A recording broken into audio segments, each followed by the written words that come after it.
I have a great deal of envy of visual artists, and partly because I think they age better. I think language ages really, really badly, and gives you away very quickly for being not quite with it. And also I think because, just to talk about Virginia Woolf again and her sort of formulation of property as a necessary aspect of creativity. And I think that's a highly questionable notion.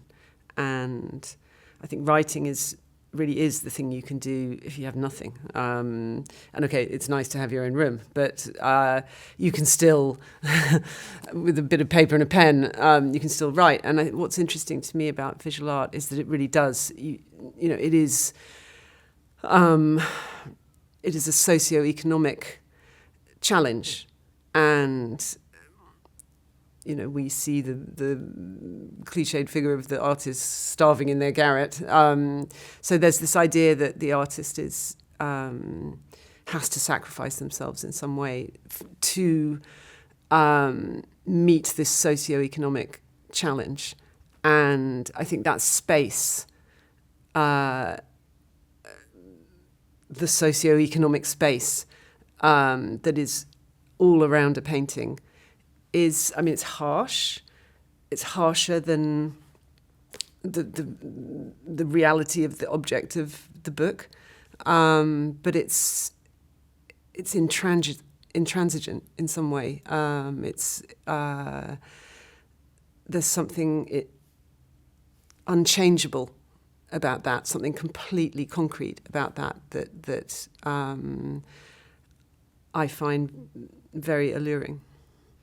It's very difficult to talk about visual art. It's difficult to understand it, and its links to language are not at all clear. And what's interesting is that any writer at this point is so used to people's belief that they have a right to their own opinion, and that I think I can't remember which novel, maybe an Outline or one of the Outline trilogy. I write a bit about the Amazon review where Dante is given 1 star and someone says, oh, it's just a complete load of rubbish, And so this sort of everyone having a right to their own opinion, and that making it, if you have that on one side and then capitalism on the other side, where, very often without quite realising it, you see publishers, for instance, equating a book being good with the number of copies it sold. So if it sells loads of copies, it's a really great book. It's quite hard for a writer to know what the truth is about their book. It has an effect. It might please people, but for the wrong reasons. It might not please them, and it should. Is that your fault, or is it their fault? Or, there doesn't, and I think in these days, probably there is not the critic who has, the authority to say this one's good, this one's not. So, I think writers are kind of at sea in too many responses possibly, and none of them maybe accurate enough. And visual art is in totally the opposite position, where people look and there is no language for their looking. Possibly there's no language inside themselves for what happens when they look.